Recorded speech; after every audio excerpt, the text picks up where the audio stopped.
നടൻ സലീം കുമാർ വെന്റിലേറ്ററിൽ. ഗുരുതരമായ അസുഖത്തെ തുടർന്ന് നടൻ സലീം കുമാറിനെ കൊച്ചിയിലെ അമൃത ആശുപത്രിയിൽ പ്രവേശിപ്പിച്ചിരിക്കുകയാണ്. അദ്ദേഹത്തിന്റെ ആരോഗ്യനില വഷളായി എന്നാണ് പുറമേ വരുന്ന സൂചനകൾ. അദ്ദേഹം ഇപ്പോൾ വെന്റിലേറ്ററിലാണ്. എന്നാൽ അദ്ദേഹത്തിന്റെ ആരോഗ്യസ്ഥിതിയുമായി ബന്ധപ്പെട്ട് ഔദ്യോഗികമായി ഒരു അറിയിപ്പും തന്നെ ആശുപത്രിയുടെ ഭാഗത്തു നിന്നോ അദ്ദേഹത്തിന്റെ ബന്ധുക്കളുടെ ഭാഗത്തു നിന്നോ ഉണ്ടായിട്ടില്ല. പെട്ടെന്നുണ്ടായിട്ടുള്ള ഒരു ദേഹ അസ്വാസ്ഥ്യത്തെ തുടർന്നാണ് അദ്ദേഹത്തെ ആശുപത്രിയിൽ പ്രവേശിപ്പിച്ചത് എന്ന് മാത്രമേ ഇപ്പോൾ അറിയാൻ കഴിയുന്നുള്ളൂ. അദ്ദേഹത്തിന്റെ ആരോഗ്യസ്ഥിതി എന്താണ്, എന്ത് കാരണത്താലാണ് അദ്ദേഹം വെന്റിലേറ്ററിലേക്ക് പോകാനുള്ള സാഹചര്യം ഒരുങ്ങിയത് എന്നതിനെക്കുറിച്ചൊന്നും തന്നെ ഒരു മെഡിക്കൽ റിപ്പോർട്ട് ആശുപത്രിയുടെ ഭാഗത്ത് നിന്നും ഇറങ്ങിയിട്ടില്ല. അതുകൊണ്ട് തന്നെ ഇപ്പോൾ നമുക്ക് ലഭിക്കുന്ന വാർത്തകൾ ഇതാണ്: അദ്ദേഹം വെന്റിലേറ്ററിലാണ് എന്നുള്ള കാര്യമാണ്. അദ്ദേഹത്തിന്റെ കരൾ മാറ്റിവെച്ച കാര്യമൊക്കെ നമുക്ക് അറിയാവുന്നതാണല്ലോ. അത് വലിയ വാർത്തയാവുകയും ചെയ്തതാണ്. അന്ന് സലീം കുമാർ പറഞ്ഞത്, എൻ്റെ കരളിന് ബാധിച്ച അസുഖം, സാധാരണ മദ്യപരിലാണ് ഈ പറയുന്ന കരൾ രോഗം കാണുന്നത്, ലിവർ സിറോസിസ് ഉണ്ടാകുന്നത്, അല്ലെങ്കിൽ ഈ കരളിൽ സ്വാഭാവികമായി കൊഴുപ്പടിഞ്ഞും ഈ കരൾ രോഗം വരാനുണ്ട്. അങ്ങനെ രണ്ട് തരത്തിലാണ് ഈ സിറോസിസ് വരുന്നത്. അങ്ങനെ സലീം കുമാർ പറഞ്ഞത്, ഞാൻ മദ്യപാനിയല്ല, മദ്യപിച്ചുണ്ടാകുന്ന ലിവർ സിറോസിസിന്റെ ഭാഗമായിട്ടല്ല തനിക്ക് ഈ കരൾ രോഗം വന്നത് എന്ന് അദ്ദേഹം പറഞ്ഞിരുന്നു. ഒരു ചായ പോലും കുടിക്കാത്ത തൻ്റെ സഹോദരന് കരൾ രോഗം വന്നിരുന്നു. ഇതേ അവസ്ഥ തന്നെയാണ് അദ്ദേഹത്തിന്റെ സഹോദരന് ഉണ്ടായത് എന്ന് അദ്ദേഹം പറയുകയും ചെയ്തു. ഇത് പാരമ്പര്യമായി തന്നെ കിട്ടിയതാണ് കരൾ രോഗം എന്ന് സലീം കുമാർ അന്ന് പറഞ്ഞിരുന്നു. തുടർന്നാണ് അദ്ദേഹത്തിന് വിദഗ്ധ ചികിത്സ അമൃത ആശുപത്രിയിൽ തന്നെ നൽകിയത്. അവിടെ വെച്ച് തന്നെയായിരുന്നു അദ്ദേഹത്തിന്റെ കരൾ മാറ്റിവെക്കൽ ശസ്ത്രക്രിയ നടന്നത്. അതിനെ തുടർന്ന് അദ്ദേഹം നിരവധി ഗുരുതരമായിട്ടുള്ള ആരോഗ്യ പ്രശ്നങ്ങൾ നേരിട്ടുകൊണ്ടായിരുന്നു ജീവിച്ചത്. എങ്കിലും നമുക്കറിയാവുന്നതുപോലെ തന്നെ അദ്ദേഹം കഴിഞ്ഞ തെരഞ്ഞെടുപ്പ്, അതായത് 2026 ഈ നിയമസഭാ തെരഞ്ഞെടുപ്പിൽ പല വേദികളിലും അദ്ദേഹം നിറഞ്ഞു നിന്നിരുന്നു. പ്രത്യേകിച്ചും മുഖ്യമന്ത്രി വി.ഡി. സതീശന് വേണ്ടി അദ്ദേഹം പ്രചരണ പരിപാടിക്ക് എത്തിയിരുന്നു. അദ്ദേഹം വിജയിച്ചതിന് ശേഷം പറവൂരിലെ പൗരാവലി നൽകിയ സ്വീകരണ യോഗത്തിൽ സലീം കുമാർ പങ്കെടുത്ത് ആശംസകൾ അറിയിച്ചിരുന്നു. അന്ന് രൂക്ഷ വിമർശനമാണ് സലീം കുമാർ LDF-ന് എതിരായിട്ട് ഉന്നയിച്ചത്. മെസ്സിയുടെ സ്വർണം പോലും കട്ടെടുക്കാൻ ശേഷിയുള്ളവരാണ് LDF-ൽ പെട്ടവർ എന്ന് അദ്ദേഹം അന്ന് പറയുകയുണ്ടായി. മാത്രമല്ല, പിഷാരടിക്കെതിരായിട്ടുള്ള വിമർശനങ്ങളെയും അന്ന് സലീം കുമാർ വലിയ തോതിൽ വിമർശിച്ചിരുന്നു. വലിയ ബൗദ്ധിക കാര്യങ്ങളൊക്കെ പറയുന്ന CPM-കാരാണ് പിഷാരടിയെ ഇത്തരത്തിൽ വിമർശിക്കുന്നത് എന്നും, അതേപോലെ തന്നെ മുൻ ധനമന്ത്രി തോമസ് ഐസക്കിനെയും അദ്ദേഹം വന്ന് കളിയാക്കിയിരുന്നു. കയർ ഇതുമായി ബന്ധപ്പെട്ട് ഡിഗ്രിയുമായി ബന്ധപ്പെട്ട് അദ്ദേഹം പരിഹാസ രൂപേണ അദ്ദേഹത്തെ കളിയാക്കുകയുണ്ടായി, തോമസ് ഐസക്കിനെ കളിയാക്കുകയുണ്ടായി. എന്ത് തന്നെയായാലും ഇപ്പോൾ സിനിമ ലോകമാകെ തന്നെ ആശങ്കയിലാണ്. അദ്ദേഹത്തെ ആരാധിക്കുന്ന ലക്ഷക്കണക്കിന് പേരാണ് ഉള്ളത്. നമ്മളെ പലപ്പോഴും ചിരിപ്പിച്ചിട്ടുള്ള, അങ്ങേയറ്റം കോമഡി പറഞ്ഞിട്ടുള്ള, സ്വതസിദ്ധമായിട്ടുള്ളൊരു ശൈലി സ്വന്തമാക്കിയ ഒരു ഹാസ്യ നടൻ കൂടിയാണ് സലീം കുമാർ. എന്ന് മാത്രമല്ല, അദ്ദേഹത്തിന് ദേശീയ തലത്തിൽ അവാർഡ് വരെ ലഭിച്ചിട്ടുണ്ട്.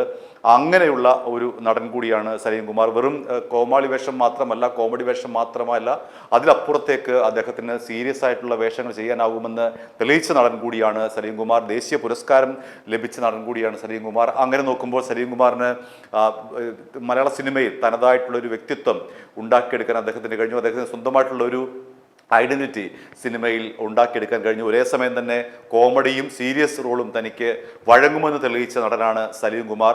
എന്തു തന്നെയായാലും ഇപ്പോൾ അദ്ദേഹം വെന്റിലേറ്ററിലാണ് എന്നുള്ള സൂചന അങ്ങേയറ്റം ദുഃഖകരമായ വാർത്തയാണ്. അദ്ദേഹം അവസാനം അഭിനയിച്ച സിനിമ എന്ന് പറയുന്നത് ദിലീപ് നായകനായിട്ടുള്ള ഭ ഭ ബ എന്ന് പറയുന്ന സിനിമയിലാണ് അദ്ദേഹം അവസാനമായി അഭിനയിച്ചത്. അദ്ദേഹത്തെ ചികിത്സിക്കാൻ ഒരു വിദഗ്ധ ഡോക്ടർമാരടങ്ങിയ സംഘം ഉണ്ട് എന്നാണ് നമുക്ക് മനസ്സിലാക്കാൻ കഴിയുന്നത്. അത്തരത്തിലുള്ള സൂചനകളാണ് പുറത്തു വരുന്നത്. പക്ഷേ എന്താണ് ഇപ്പോഴത്തെ അദ്ദേഹത്തിൻ്റെ കൃത്യമായിട്ടുള്ള രോഗാവസ്ഥ എന്നതിനെക്കുറിച്ച് വ്യക്തതയില്ല. കാരണം അതുമായി ബന്ധപ്പെട്ട എന്തെങ്കിലും മെഡിക്കൽ റിപ്പോർട്ടെങ്കിൽ പുറത്തു വന്നെങ്കിൽ മാത്രമേ എന്താണ് അസുഖം, എന്താണ് നിലവിലെ അവസ്ഥ എന്നതിനെക്കുറിച്ച് കൃത്യമായിട്ട് അറിയാൻ കഴിയുകയുള്ളൂ. അത്തരമൊരു സാഹചര്യം നിലവിലില്ല. ആശുപത്രി അധികൃതരും അത് പുറത്തുവിട്ടിട്ടില്ല, ബന്ധുക്കളും അത്തരത്തിൽ പുറത്തുവിട്ടിട്ടില്ല. എന്താണ് രോഗാവസ്ഥ, കരളുമായി ബന്ധപ്പെട്ട അവസ്ഥ ഗുരുതരമായിട്ടുള്ളതാണോ അതോ മറ്റെന്തെങ്കിലും രോഗാവസ്ഥയാണോ എന്നതിനെക്കുറിച്ചൊന്നും നമുക്ക് ഇപ്പോൾ പറയാൻ കഴിയില്ല. എങ്കിലും അദ്ദേഹം കരളുമായി ബന്ധപ്പെട്ടാണ് അദ്ദേഹത്തിൻ്റെ ആരോഗ്യനില വഷളായത്. ഒരുപക്ഷെ കരളുമായി ബന്ധപ്പെട്ട് തന്നെ ആയിരിക്കാം ഇപ്പോഴും രോഗം ഗുരുതരമായത്. അത്തരത്തിൽ അദ്ദേഹത്തെ ആശുപത്രിയിൽ പ്രവേശിപ്പിക്കേണ്ടി വന്നത്.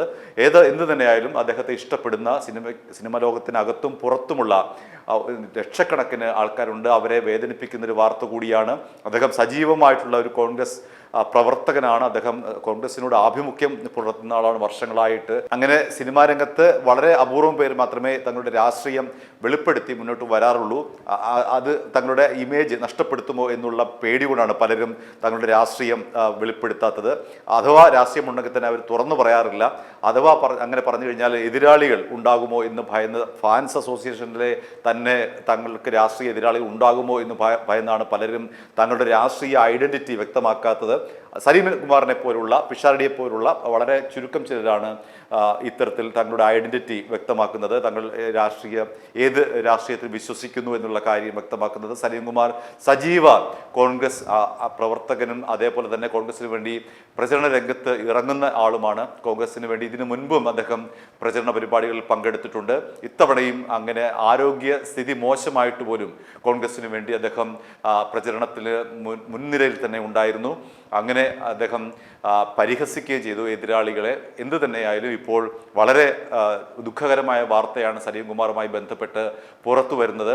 അദ്ദേഹത്തിൻ്റെ ആരോഗ്യസ്ഥിതി എത്രയും വേഗം പഴയ രീതിയിലേക്ക്, ആരോഗ്യസ്ഥിതി വീണ്ടെടുക്കാൻ കഴിയുന്ന രീതിയിലേക്ക് ആകണം എന്ന് തന്നെയാണ് എല്ലാവരുടെയും ആഗ്രഹവും പ്രാർത്ഥനയും. അതുതന്നെ ഫലിക്കുമെന്ന് തന്നെയാണ് അറിയാൻ കഴിയുന്നത്. ഒരുപക്ഷെ അദ്ദേഹത്തിൻ്റെ ആരോഗ്യസ്ഥിതിയുമായി ബന്ധപ്പെട്ട് ഇന്ന് വൈകുന്നേരം ഒരു മെഡിക്കൽ റിപ്പോർട്ട് ഇറങ്ങാനുള്ള സാധ്യതയുണ്ട്. സാധാരണ അത്തരത്തിലങ്ങനെ മിക്ക ആശുപത്രിയിലും ചെയ്യാറുണ്ട്. പക്ഷേ അത് നിർബന്ധിതമായിട്ടുള്ള ഒന്നല്ല. പക്ഷേ ഇത്തരത്തിലുള്ളൊരു വാർത്താ പ്രാധാന്യമുള്ള ഒരാൾ, അല്ലെങ്കിൽ വളരെ വളരെ ഫേമസ് ആയിട്ടുള്ള, അല്ലെങ്കിൽ സമൂഹത്തിൽ അറിയപ്പെടുന്ന ഒരാൾ ഇങ്ങനെ അസുഖം വന്ന് ആശുപത്രിയിൽ ഗുരുതരാവസ്ഥയിൽ കഴിയുമ്പോൾ ഈ മെഡിക്കൽ റിപ്പോർട്ട് സാധാരണ പുറത്തിറക്കാറുണ്ട്. അതങ്ങനെ നിർബന്ധമുള്ളൊരു കാര്യമൊന്നുമല്ല. അത്തരത്തിൽ ഈ മെഡിക്കൽ റിപ്പോർട്ട് ഇന്ന് വൈകിട്ടുണ്ടാകുമോ എന്നുള്ള കാര്യത്തിൽ നമുക്ക് വ്യക്തതയില്ല. എന്തു തന്നെയായാലും അദ്ദേഹം വെന്റിലേറ്ററിൽ കഴിയുന്നു എന്നുള്ള കാര്യം മാത്രമാണ് പുറത്തു വരുന്നത്. അദ്ദേഹത്തിൻ്റെ അസുഖം എന്താണ് എന്നുള്ള കാര്യത്തിലോ അദ്ദേഹത്തിൻ്റെ ഇപ്പോഴത്തെ തലസ്ഥിതി എന്താണെന്നുള്ള കാര്യത്തിലോ ഒന്നും തന്നെ ഒരു വ്യക്തതയില്ല. തൻ്റെ കരൾമാറ്റൽ ശസ്ത്രക്രിയയുമായി ബന്ധപ്പെട്ട്, അല്ലെങ്കിൽ കരൾമാറ്റി വെക്കലുമായി ബന്ധപ്പെട്ട് അദ്ദേഹം മാതാ അമൃതാനന്ദമയിയോട് അദ്ദേഹം കടപ്പാട് അറിയിച്ചിരുന്നു. അമ്മയുടെ ശിഷ്യനായി അദ്ദേഹം മാറി, അമ്മയുടെ ആരാധകനായി അദ്ദേഹം മാറി. അതെല്ലാം തന്നെ യാതൊരു തരത്തിലെ മറയും കൂടാതെ തന്നെയാണ് സലീം കുമാർ പറയുന്നത്. അങ്ങനെ യാതൊരു തരത്തിലെ കള്ളങ്ങളുമില്ലാത്ത, പൊതുരംഗത്ത് കള്ളങ്ങളുമില്ലാത്ത ഒരാളാണ് സലീം കുമാർ.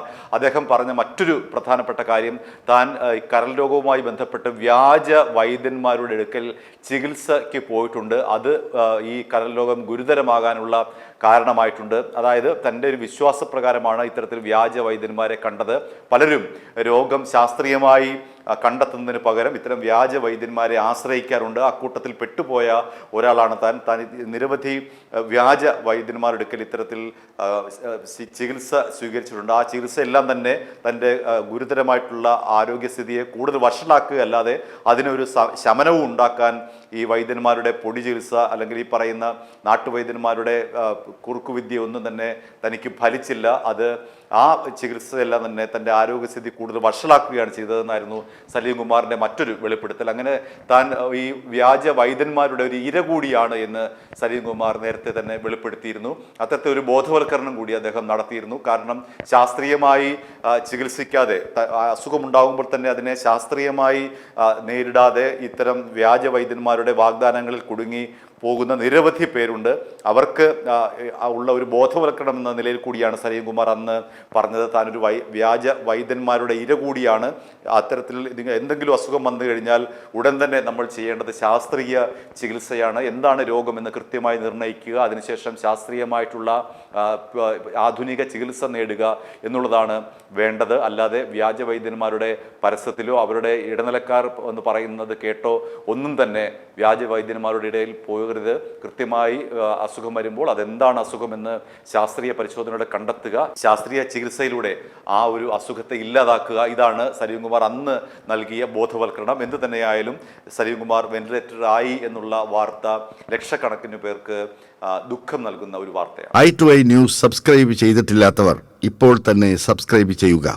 നോട്ടിഫിക്കേഷൻ ലഭിക്കുവാൻ ബെൽ ബട്ടണും അമർത്തുക. i2i News, an eye for truth.